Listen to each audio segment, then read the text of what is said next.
Episode 177 Aarav's invitation. अचानक मोहित की समझ में नहीं आ रहा था कि आखिर वो यहाँ पर किस लिए आया था।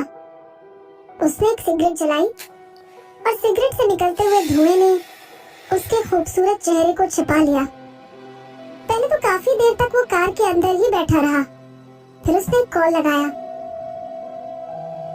हेलो सुचित्रा, क्या तुम सो रही हो?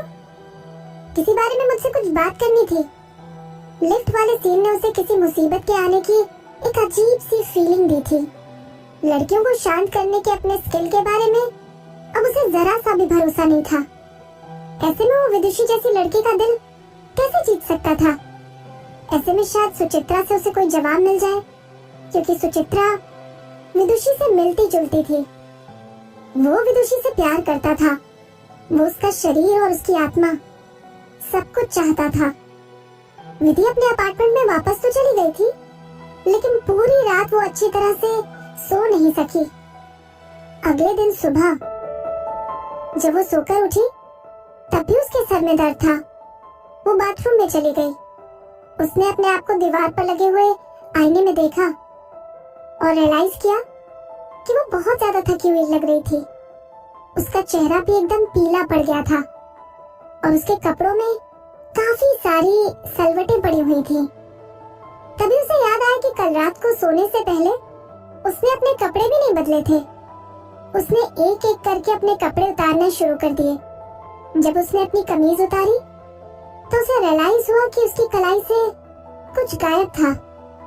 जो गायब था वो एक लग्जरी ब्रांड की स्पॉन्सर की हुई सोने की बेशकीमती फीमेल रिस्ट वॉच थी, जिसमें असली मोती जड़े हुए थे। म्यूजिक कंसर्ट खत्म होने के बाद उसे अपने स्पॉन्सर को वो घड़ी लौटानी भी थी। अगर वो इसे खो देती है तो मुआवजे के तौर पर उसे घड़ी के सेलिंग प्राइस के बराबर पेमेंट करना पड़ेगा। विधि घबरा गई और अपने कपड़ों के ढेर में थोड़ी देर तक उस घड़ी को ढूंढती रही। जब उसे वो नहीं मिली तो वो अपने माथे को रगड़ने लगी, लेकिन कुछ भी करके वो उस घड़ी को ढूंढ ही नहीं पाई। फिर सभी जगह के बारे में सोचने के बाद वो वापस अपने बेडरूम में गई और उसने अपना बिस्तर, कारपेट, अलमारी और भी कई जगह उसे ढूंढने की कोशिश की, लेकिन वो घड़ी उसे अभी भी कहीं नहीं मिली। वो सच में काफी परेशानी वाली बात थी। विधि उस घड़ी को अफोर्ड नहीं कर सकती थी। हाल ही में डेब्यू किए हुए एक छोटे से स्टार होने के नाते वो जो भी पैसा कमाती थी वो भी कम नहीं थे, लेकिन जो पैसा वो कमाती थी वो उसे बहुत सारी चीजों में खर्च भी करने पड़ते थे। उसकी हर महीने की सैलरी सिर्फ उसी पर खर्च हो जाती थी और इसमें से वो कुछ भी नहीं बचा पाती थी। अब उसे क्या करना चाहिए? क्या उसे मोहित से उधार मांगना चाहिए? भले ही उनके बीच अभी अभी बहस हुई थी, लेकिन विधि जानती थी कि अगर वो उससे पैसे मांगेगी तो वो उसे बिना किसी हिचकिचाहट या सवालों के बहुत सारा पैसा दे सकता है और उसे मोहित के पैसे वापस लौटाने की भी जरूरत नहीं पड़ेगी।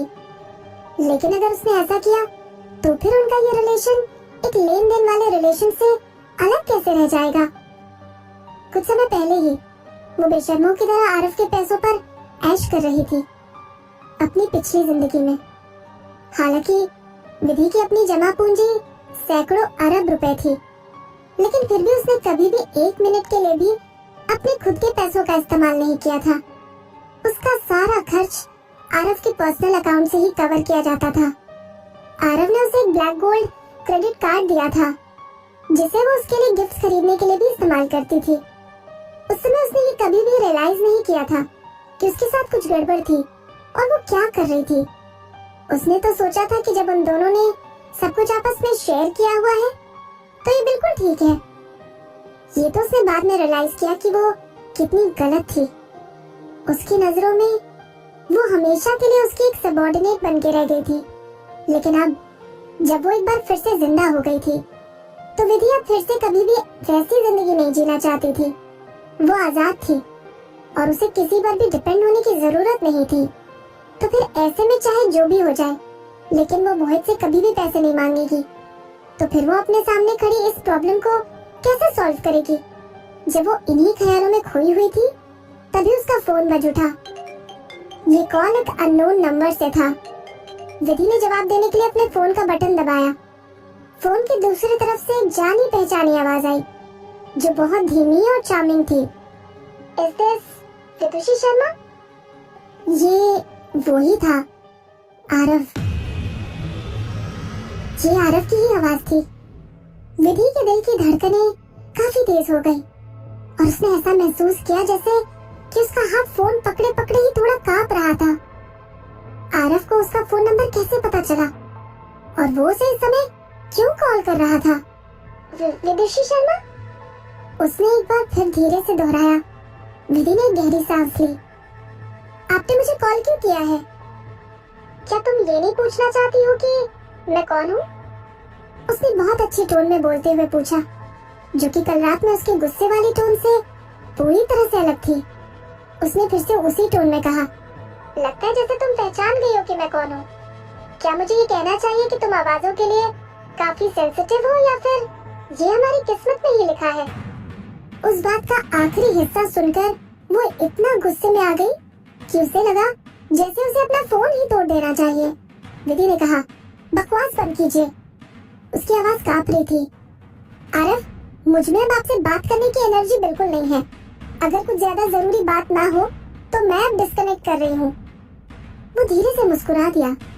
उसकी हंसी में थोड़ी कड़वाहट, बेबसी और कुछ चाहत सी झलक रही थी। कितना समय बीत चुका है, अब तो कोई भी मुझसे इस टोन में बात करने की हिम्मत भी नहीं करता है। विदुषी, तुम दूसरी लड़की हो जिसने ऐसी हिम्मत दिखाई है। विधि एकदम चुप हो गई। वो दोनों ही जानते थे कि वो पहली लड़की कौन थी। विदुषी, उसने फिर से कहा, तुम्हारी एक फीमेल रिस्ट वॉच यहाँ पर गिर गई थी, जो मेरे साथ है। विधि ने अचानक से रियलाइज किया कि उसकी घड़ी कैसे खोई होगी। शायद ये कल रात की ही बात थी, जब वो लिफ्ट में उसके साथ थी, तभी गलती से उसकी घड़ी गिर गई होगी। कोइंसिडेंटली या फिर शायद नहीं भी, आरव ने उसे उठा लिया था। उसने राहत की सांस ली।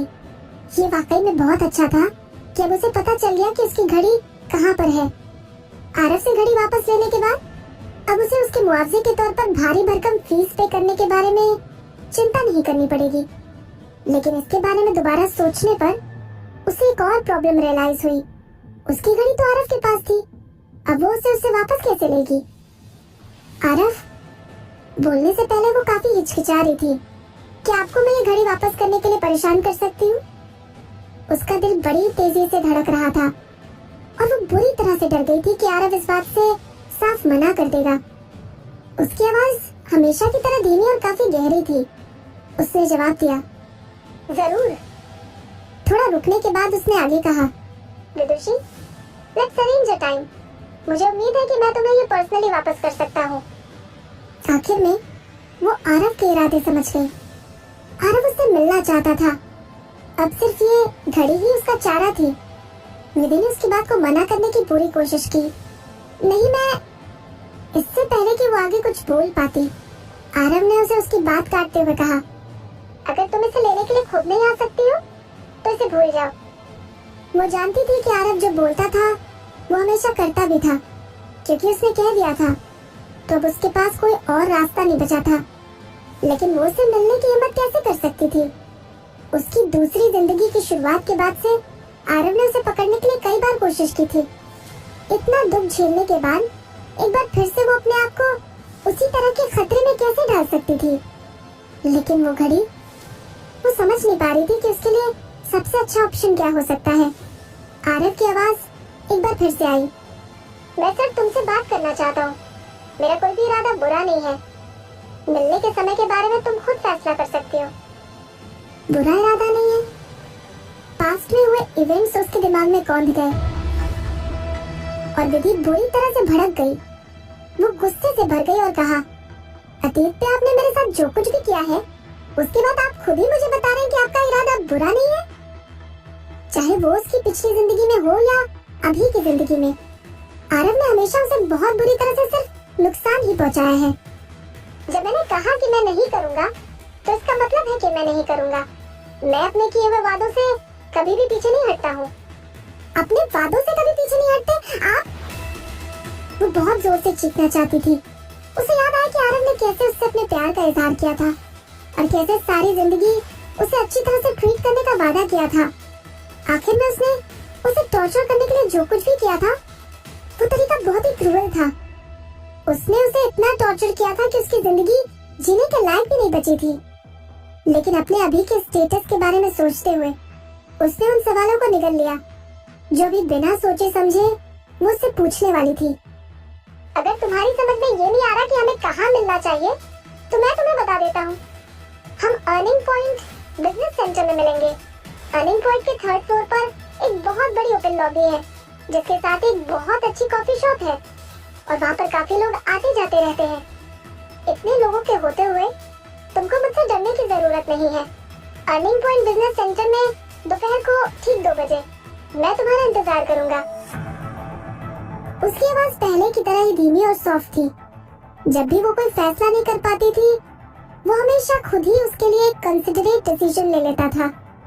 निधि ने कुछ भी नहीं कहा और चुपचाप फोन रख दिया। उसके बाद सारी दोपहर उसने यही सोचने में बिता दी कि उसे जाना भी चाहिए या नहीं। ये देखते हुए कि मिलने का समय करीब आ रहा था आखिर में उसने खुद से कहा कि उसे जाना ही चाहिए क्योंकि वो उस घड़ी को अफोर्ड नहीं कर सकती थी। इसलिए वो उस घड़ी को वापस लेने के लिए तो जा ही सकती थी। वो वहाँ इसलिए जा रही थी क्योंकि उसे उससे अपनी चीज वापस लेनी थी, इसलिए नहीं कि वो उससे मिलना चाहती थी। उसने सोचा ऐसा सिर्फ एक बार ही होगा और फिर से दोबारा कभी नहीं।